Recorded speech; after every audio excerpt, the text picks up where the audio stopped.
Okay. Thank you so much. Good morning, audience. Thank you for being here. Thank you to all my panelists.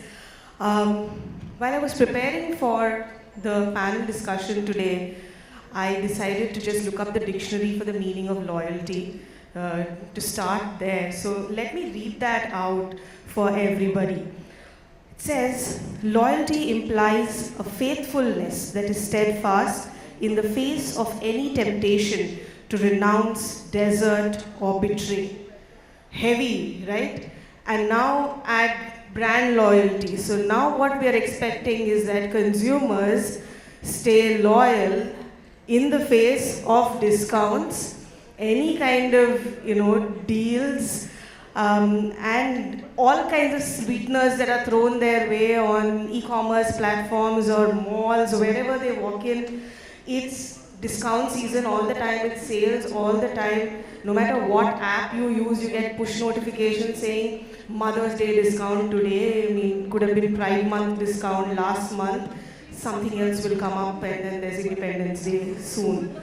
So I want to start with you, Ashish. Interbrand does all of these studies year after year, brand valuation studies. And I want you to set the tone for us for the discussion here. Is when does brand loyalty play a huge role in the purchase decisions that consumers make? Is it that certain categories it's very high, in certain categories it's middling? What happens? Thanks, Ashish, for the question.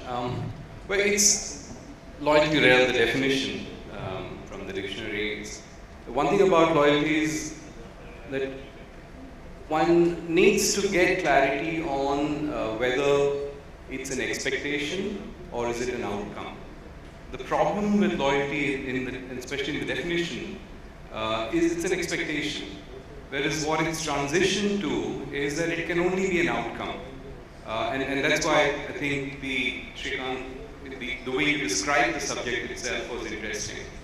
Now, if you look at different dimensions of loyalty, why is it important to begin with? Why we're having this discussion? It's because it's one of the three key components of brand value, brand valuation. So how do brands create business value? It's by driving choice, driving premium, and driving loyalty. Each of them translate into revenue and value. Now, therefore, loyalty is a value-creating dimension. Now, the point on it's not, if you look at how does it play out across different businesses, it's not standardized. And the role of brand that loyalty has, the role of brand that exists in that category. So in luxury, for instance, it's a much higher contribution that brands have versus, say, energy or financial services. So it varies, and therefore evaluation of the relevance of loyalty is also a function of the sector that you're looking at. And the most important bit is this entire essence of what's driving. Why are we questioning loyalty? Is it really fair as an expectation anymore? It's a set of things that are really causing it. And if you look at the end of competitive advantage, there is parity across, and it's easy to develop stuff and match. There is abundance of choice, everywhere. It's also the speed of adoption, not just innovation, but the entire ecosystem play that accelerates adoption is yet another factor. And lastly, the changing frames of reference. So it's not that, you're so used to a Spotify or a Netflix kind of a delivery, and you expect that for your home loan as well.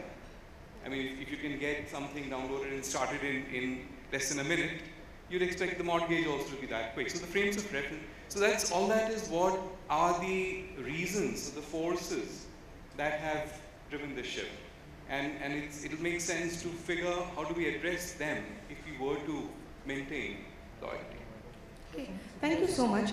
Saurabh, I want to come to you. In fact, I'm very glad that we have three marketers representing very, very different categories Saurabh, with Zydus Wellness, the brands that you work with, these are brands that at least folks here, we have grown up with, the Gen Zs or Gen Alpha, maybe not so much.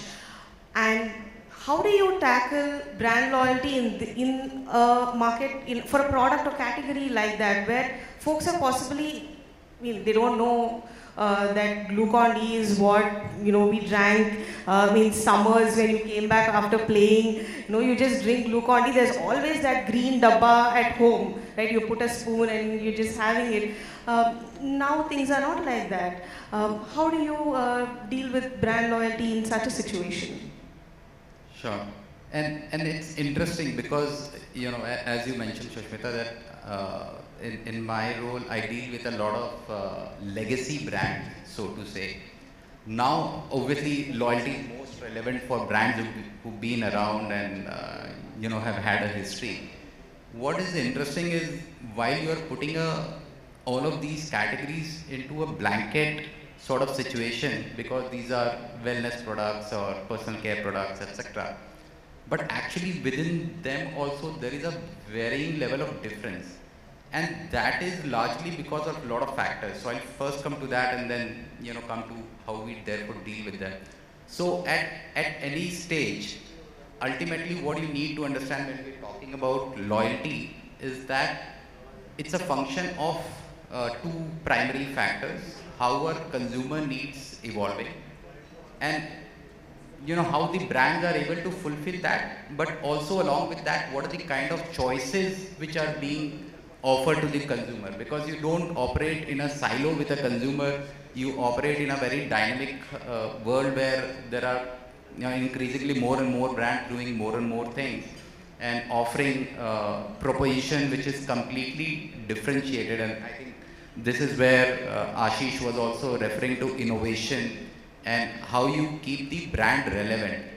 And therefore, even within the wellness space or personal care, etc., what you will see is that each category has its own nuances, right? So take, for example, sugar-free, one of the key brands that I manage. We have very, very high level of loyalty, and it's not because the loyalty could not have been less, it could have been less, but honestly, over a period of time, the way the work has been done on the brand, the way innovation has been done on the brand, we managed to hold on to very, very high market share. Actually, the share on sugar-free is close to 96%. You guys will be surprised. So there the loyalty is very high. At the same time, there are other brands in the portfolio where I manage, where there is always a share battle which goes on, and therefore there is a loyalty battle which goes on. Because there are other competition, they are also doing good work, etc., and so on and so forth. And therefore the plan of action actually boils down to 2 or 3 basic things. One is that how can you continue to do the basics right, which is in terms of, Shrikant, you already mentioned about brand positioning. Brand positioning is still important, but the lens has changed. How you go about delivering or managing brand positioning, that sort of has changed, but it's still very critical. So how do you retain that relevance? I think that is very important. And loosely we were discussing earlier, people talk about mental availability. So that sort of thing becomes very important. Of course, ensuring that you are there, ensuring omni-channel presence increasingly more and more. We have seen in the last couple of years, within e-commerce network, quick commerce is becoming more and more important, right?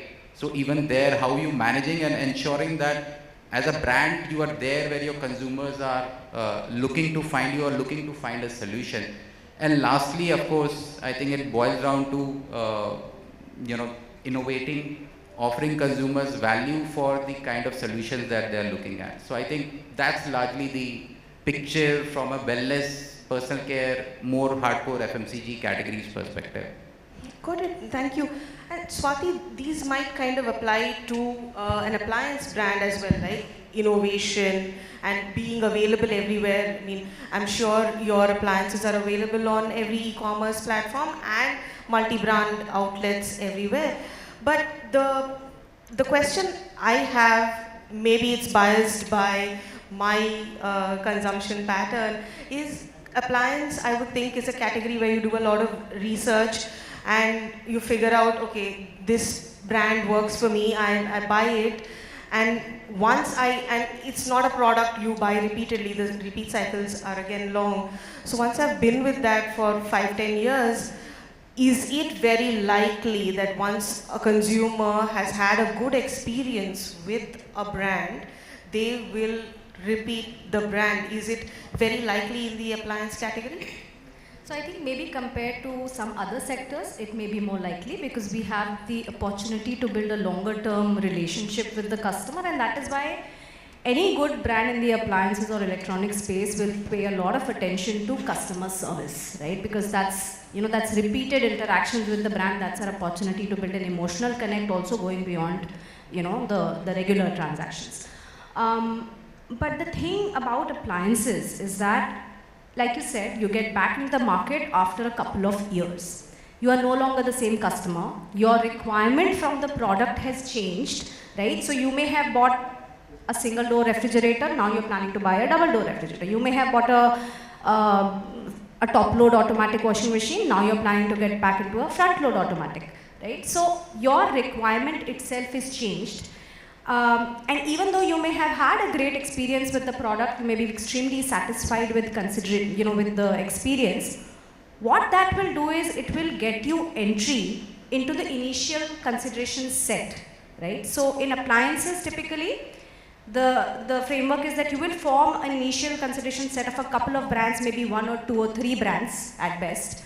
And then you will go through the research journey trying to figure out which one do I pick now. But it won't be with blindfolds that I've had a great experience, and so let me go back, because you're going to invest a fair sum of money. You want to ensure that you have done due diligence. It's an extremely rational purchase, right? You want to ensure that you're not left behind in terms of technology, in terms of aesthetics, the market landscape, the competition landscape, everything would have changed in the in the 7 or 8 years that you're getting back into the market. So no consumer wants to get a feeling that he's made a half-hearted or a sort of lazy decision. The other interesting thing in appliances is that there are a lot of influencers. Typically, it's not in earlier days, it was one person in the household making the decision. That's no longer the case, right? So you have the couple. Typically, you may also have slightly grown-up kids who are also involved because they are also, they're interacting with their peers, their friends. Then you have the digital world, so you have e-commerce and you have reviews from all these thousands of people who you may not know, but you can go by their experiences. So, your consideration set is a mix of your own loyalty and your own experience, but it is also influenced by so many other parameters. To sum it up, as an appliance brand, CX, customer experience and loyalty, they go hand in hand, and every brand worth its salt puts its best effort to ensure that we provide a great experience to the customer from beginning till the end. And for example, at appliances, we have a direct sales channel, which obviously is all about building on that CX and trying to convert even before the customer steps into the market. Having said that, we must realize that about 80% of the consumers will still step into the market, and therefore the job is not done. You still need to be at your best throughout the journey and ensure. The only advantage you have is that loyalty will give you a position in that consideration set again. Okay, got it. Deepa, I want to come to you in the hospitality sector. Are you seeing higher, if you generally spoke to your colleagues, would you say that the hospitality sector is a little more immune to the fickleness of the consumer? Because hospitality is one where a consumer is possibly, looking for comfort, looking for something that's safe, healthy for themselves, etc. And once a brand is built on those values, people tend to stick by it. They experiment less. Your experience? So thank you for that. Good morning, everyone. I think I'll start with a quote, a favorite quote of mine by Maya Angelou, who was a famous African-American poet who said that people will forget what you said to them, people will forget what you did for them, but people will never forget how you made them feel. And I think loyalty brand loyalty is very similar to, you know, human relationships in a sense, right? We always remember special people in our life and how they make us feel. And therefore, if a brand has to create a very strong loyalty moat, they have to make the consumer feel special at every touch point. We at Hyatt, we are governed by this purpose, which is that we care for people so that they can be their best. The key word is people, not just guests. And people in our ecosystem is our employees, our guests, our stakeholders, and everyone. Because if they can be their best, each of them, then you're automatically making your guest feel the best, right? Now, coming to your question of, is it easier the hospitality sector? I would say no. A brand that takes or does not invest in brand loyalty is saying goodbye to its future market share. That's my firm belief, right? Hospitality sectors do have loyalty programs, which makes it to a certain extent easier for consumers to get rewarded at every interval. So let's say, you know, unlike maybe in appliances where the gap of 2 purchases is very large, or wellness where the item is relatively small, in the case of hospitality, you have a high ticket item and you're likely to experience it more often. And therefore, the moat that brands create is to try and have a loyalty program. And we have what is called a World of Hyatt program. But that in itself is not going to ensure loyalty, right? You will also see that in the last 3-4 years, especially after COVID, a couple of sectors which have really been on the boom are hospitality and wellness. I think people have realized that life is short. You don't want to, you know, retire and start your travel plans. You want to kind of live every year, and people are going crazy traveling, which is good news for our sector. But there is also competition, right? And every time you're making a decision of where you want to stay, you are, you know, you talked about being fickle, being lured by lust, and I think that's very, very true in the hospitality sector. So you look at the most sexy advert out there, the most sexy destination, you look at discounts, etc. But at the end of the day, I think Indian consumers are more value conscious than price conscious. And if you're able to leave them with a feeling that I'm going to treat you very, very specially when you come into Hyatt, and I'm going to help you create a fantastic memory, I think that's what you know, creates brand loyalty. So if it makes everyone feel better, it's as much of a dogfight out there in the hospitality sector as well. And we are doing that day in and day out. But the only mantra is to make sure that your guests feel special and forget loyalty, try and kind of, what we say, develop irrational loyalty for the brand. Thank you. And lovely quote. I'm just a little jealous that I didn't think of it myself. Ashish, I want to come to you.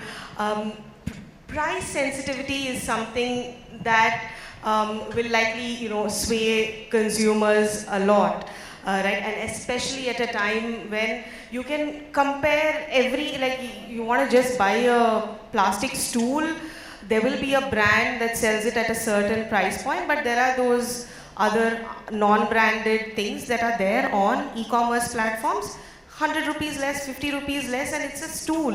You know, you might just end up purchasing it. All our you know, panelists here spoke about customer experience, how you make them feel, and Saurabh spoke about innovation, and you did too. I want you to tell us, in all the studies that you do, what is one enduring factor that plays a disproportionate role in earning brand loyalty? Wow.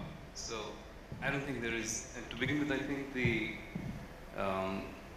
conversations and the answers that we got from the panelists, what I was getting reminded of was a metaphor used for what's the new way of managing loyalty. And the metaphor was, you know, a rope walk.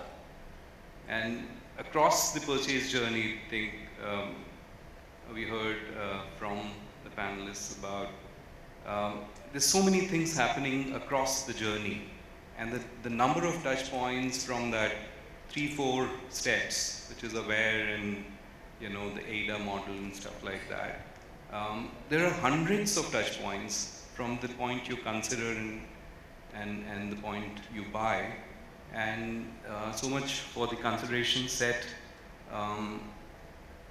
There are studies which reveal that, for instance, in an automotive market in Europe, a person went in with the consideration set of 3.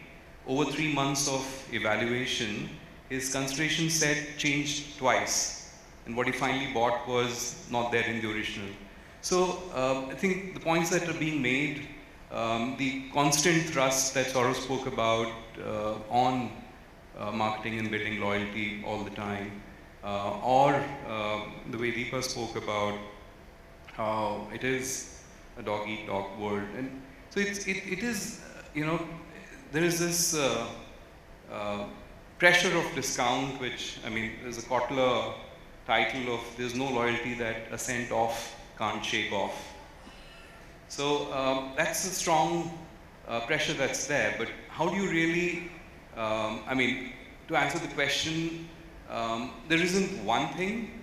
It's the tightrope walk that you're doing, and you have to ensure that there is no derailment. You could get derailed at hundreds of the points, and that's really how you manage loyalty. But that said, there is a evolution. I mean, what do brands do beyond the transactional role, the relational role that we spoke about, the attitudinal alignment? So this entire evolution to brands being more of meaning systems. And the moment we begin to think of brands as meaning systems, culture and sanskar on the inside and meaning system, then you build a relationship that is stronger and deeper. But then, there are brands that do it so well. I spoke about likes of Spotify, Netflix, or TikTok. Even TikTok's built a huge relationship. Or even the likes of Apple, of course, Tesla. So if there are big brands that build meaning systems around them, and that's probably, if you were really pressing for one answer to the question, maybe that's it. Okay, got it. Saurabh, both Deepa and Swati spoke about social media. Deepa said, it's when someone sees that one image of some property in Bali, and that person's travel photos were really good. Or in the case of an appliance, I think even if I saw somebody's toaster that was in a pastel color, I'd be like, I want that. It looks great in that person's food image. Those things also play a role in the eventual purchase that you make. So images you see on social media play a role. Does social media have a lot of impact on in the wellness category, or how does social media or conversations about wellness on social media change decisions that consumers make for wellness products? Sure. In fact, it should be common knowledge that social media talks a lot about different kind of consumer products, including wellness products. In fact, let me ask a question in this room. Who knows here about Food Farmer? Who's heard? Surprisingly, actually fewer people than I would have expected. Maybe some of them are raising their hands lazily. But there's so much of content that this social media influencer on the mission that he's put out there.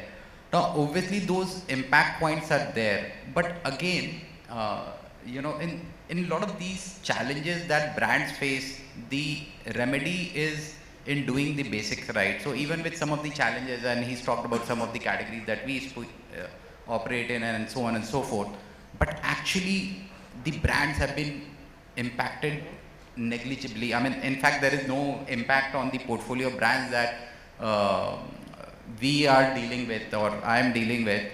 And therefore, if you're doing the things right, you don't have to worry about what goes about in social media, right? Even if there are stray incidences where somebody might have had an odd experience, people don't lose the big picture if at an overall level, as I think Ashish and Deepa also mentioned, if you're giving them the right experience, we are all human beings and we can realize that, okay, this is one thing, maybe one person sitting somewhere would have had going wrong.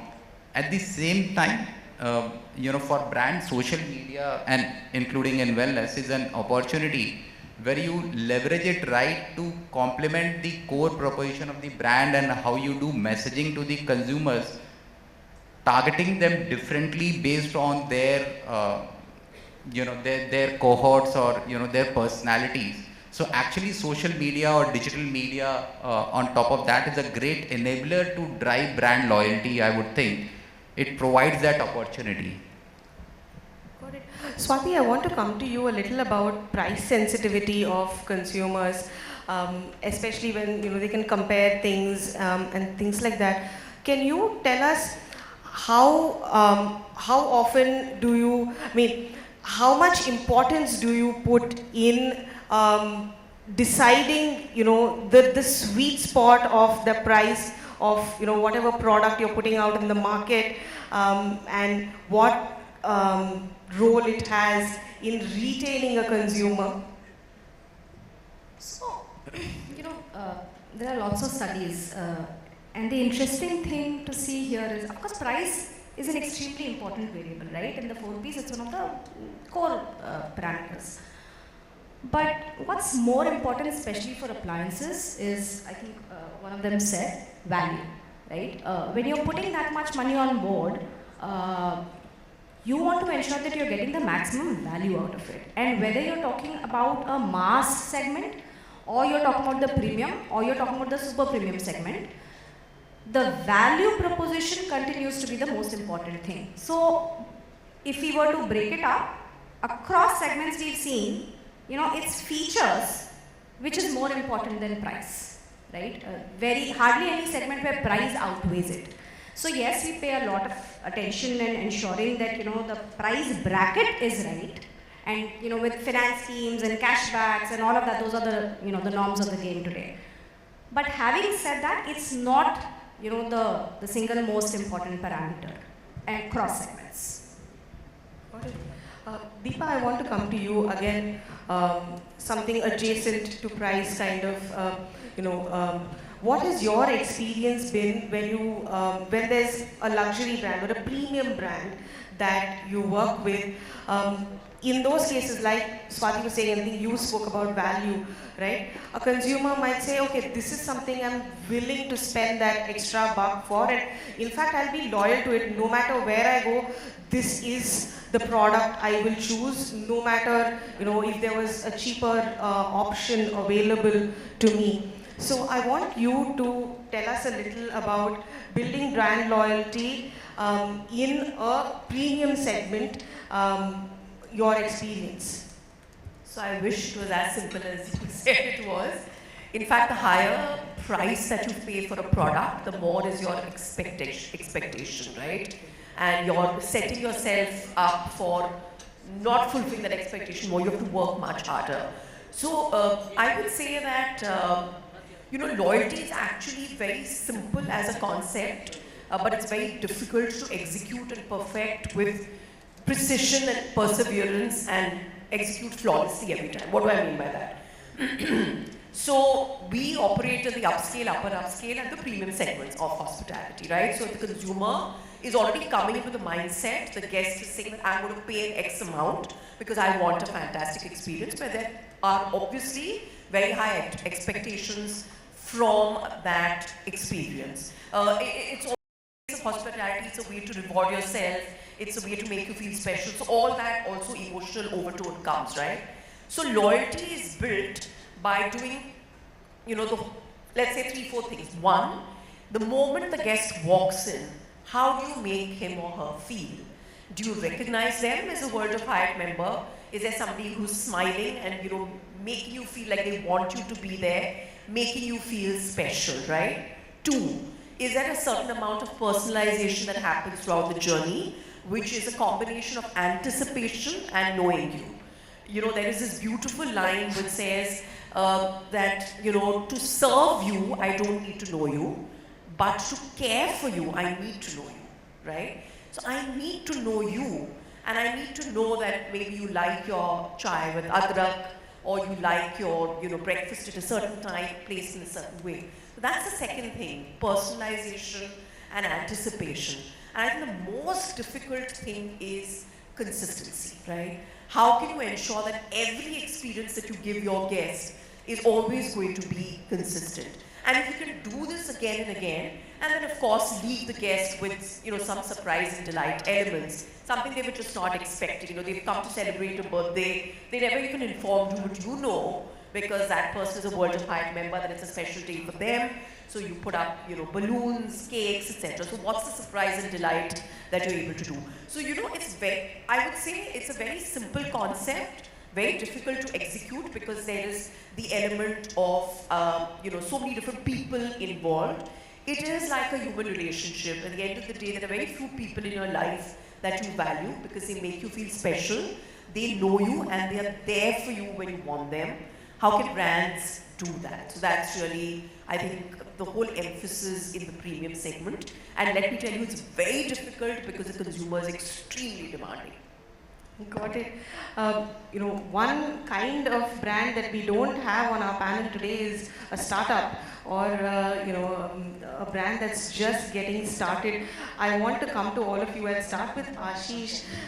What would your one advice be to a brand that's entering this cluttered market today where Deepa was saying expectations are high if you're a premium product, options are so many. Sometimes social media can change your consideration. One advice to young brands on building brand loyalty. Yeah, I mean, there aren't time-tested formulas or solutions because, like what all of us are saying, that's really what's remarkable about it. It's dynamic, and I think the point of this is, again, in the vein of sayings, there's this prof from Columbia who spoke about how we are seeing probably the fastest outpacing of customer expectations to the businesses and brands. So at the core of everything is this phenomena which happened as it happened during the Industrial Revolution. It's happening now. These people are informed and connected. And as Jeff Bezos says, they are divinely discontent. And therefore, the advice would be if the customer expectations are moving faster than if the brand and businesses are lagging customer expectations, then again, I mean, the questions on the discussion on, say, positioning, which was by definition a static occupation in the customer's mind space relative to competition. Now, if the customer's mind space is transient because the expectations are moving so fast, then there's no point having a rigid occupation by way of positioning. So what you got to be is be dynamic and have a trajectory. Have a trajectory, build it with things which are anchored on the expectation side.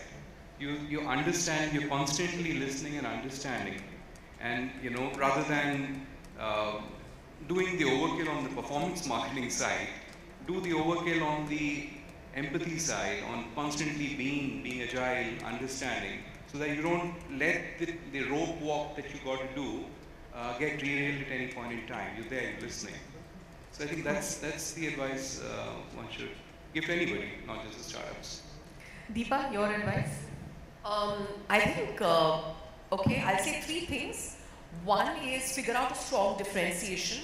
The fact that you're a startup and you're coming into, and you obviously see an opportunity, right? So one, figure out a strong differentiation. Two, unlike bigger organizations, you have the ability to be agile. So be agile and don't be wedded to maybe what you started with. Embrace agility. And the third thing is embrace failures. I think today is my day of quotes. And I'm going to quote one more quote. I think this was by Winston Churchill, who said that moving from one failure to another without a loss of enthusiasm is a mark of success, right? I think with startups do beautifully. They really have this appetite, and there is this whole concept of intelligent fast failure, where you fail very quickly and you take small risks and you keep trying things out, right? So do that, because I think sometimes large organizations may not be able to do that as well as you. So I would say these three things, yeah. Thank you. Swati, your advice? So, I'll go back to what Ashish said at the very beginning, that, loyalty is an outcome. And I think that kind of sums everything up very beautifully. Loyalty is an outcome, and I think for a startup, the one thing to get right is consistent consumer experience, which will come by consumer obsession.